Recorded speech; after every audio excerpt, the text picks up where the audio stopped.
transporte é responsável pelo deslocamento de cargas e pessoas do ponto A ao ponto B por intermédio dos vários modais existentes.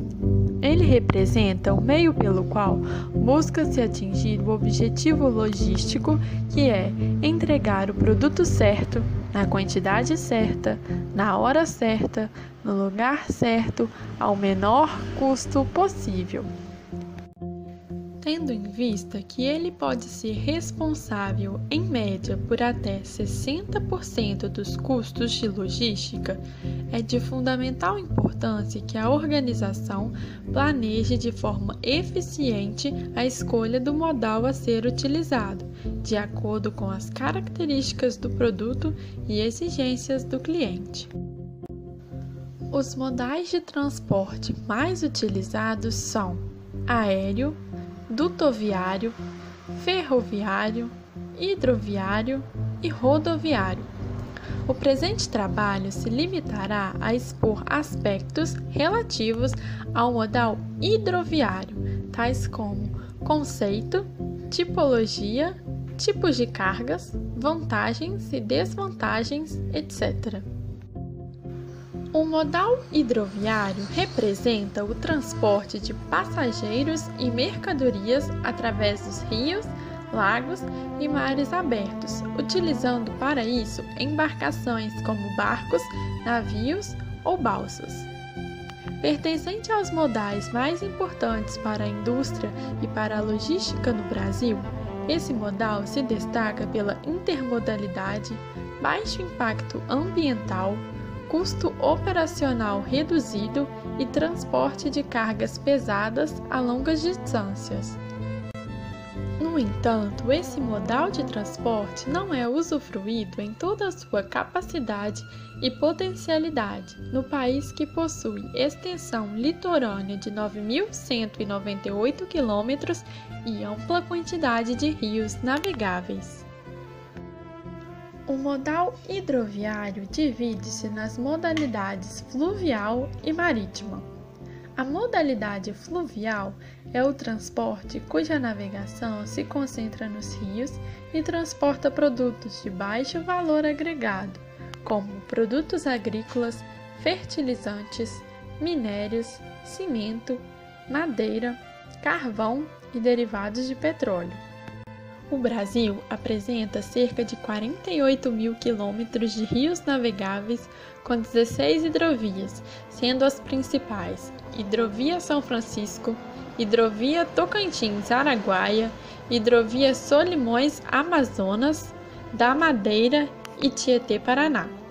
Com essas informações, interpreta-se que esse tipo de transporte pode ser bastante utilizado no país, principalmente no norte do território brasileiro, por reter regiões que dependem quase que exclusivamente dessa modalidade, como é o caso da Amazônia, onde as distâncias são grandes e as estradas e ferrovias quase inexistem.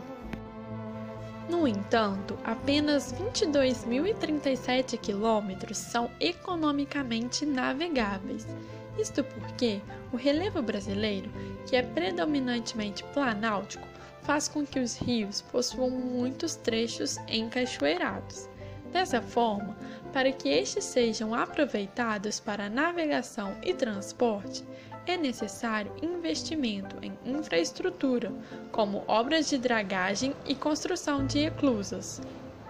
Já os rios de planície, que são mais facilmente navegáveis, encontram-se afastados dos grandes centros de distribuição, como é o caso do Amazonas. Além disso, muitos rios brasileiros, na época da seca, deixam de ser navegáveis. Já a modalidade marítima utiliza como vias de passagem os oceanos e mares abertos, sendo responsável pelo transporte de todo tipo de carga, como produtos químicos, combustíveis, alimentos, areias, cereais, minérios, automóveis e assim por diante. O transporte marítimo responde por aproximadamente 90% do comércio internacional do Brasil, sendo esse realizado entre portos nacionais e internacionais. Os portos, por sua vez, são construções realizadas para receber pessoas e mercadorias. No Brasil, existem cerca de 40 portos públicos, dos quais se destacam Porto de Santos, Porto do Itajaí, Porto do Rio de Janeiro, Porto de Itaguaí, Porto de Paranaguá, Porto de Vitória e Porto de Rio Grande. As cargas podem ser divididas em vários tipos. Carga geral é a carga embarcada com marca de identificação e contagem de unidades, podendo ser soltas ou unitizadas.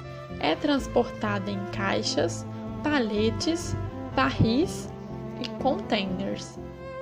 Carga a granel compreende carga líquida ou seca, embarcada e transportada sem acondicionamento, sem marca de identificação e sem contagem de unidades. Exemplos: petróleo, minérios, trigo, farelos e grãos. Carga frigorificada é aquela que necessita ser refrigerada ou congelada para conservar as qualidades essenciais do produto durante o transporte. Exemplo: frutas frescas, pescados e carnes. Carga neogranel é o carregamento formado por conglomerados homogêneos de mercadorias de carga geral sem acondicionamento específico, cujo volume ou quantidade possibilita o transporte em lotes em único embarque. Exemplo: veículos.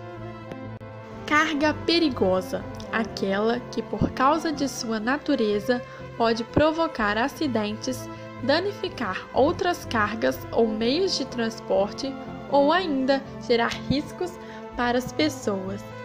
Exemplos: explosivos, gases líquidos inflamáveis, sólidos inflamáveis, substâncias oxidantes, substâncias infecciosas, substâncias radioativas e corrosivos.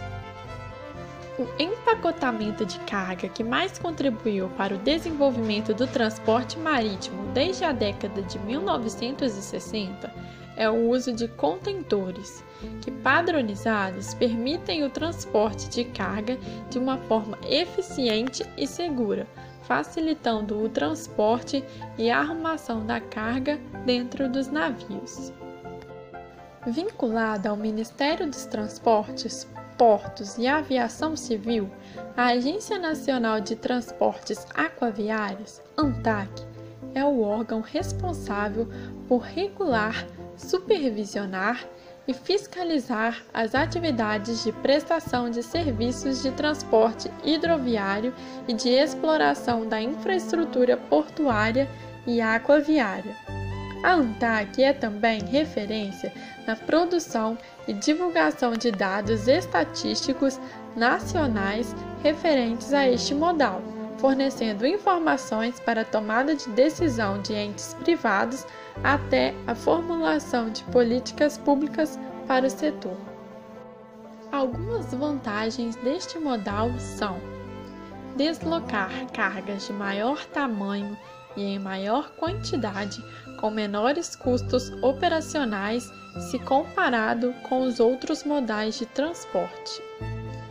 Pelas questões socioambientais terem se tornado de fundamental importância na tomada de decisões empresariais e não apenas a relevância da tradicional equação custo-benefício, o transporte hidroviário se apresenta como uma alternativa menos agressiva e portadora de menores prejuízos ao meio ambiente.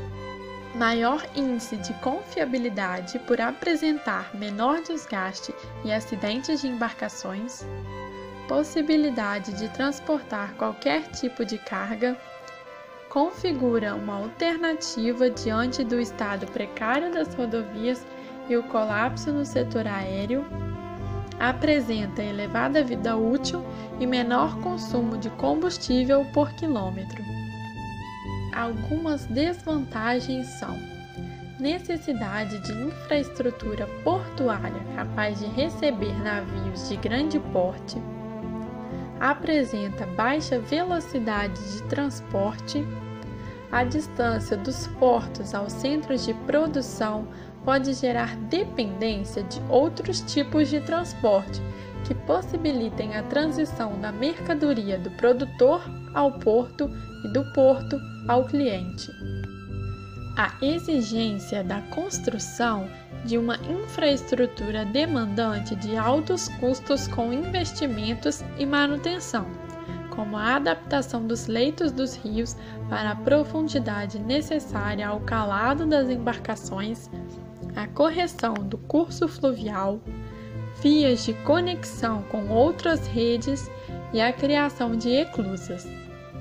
A constante necessidade dos produtos transitarem nos portos implica um maior tempo de descarga, sofrer influências do clima, a disponibilidade de pontos é limitada. Com investimento no modal hidroviário brasileiro, o país lucraria mais e poluiria menos. Pense nisso.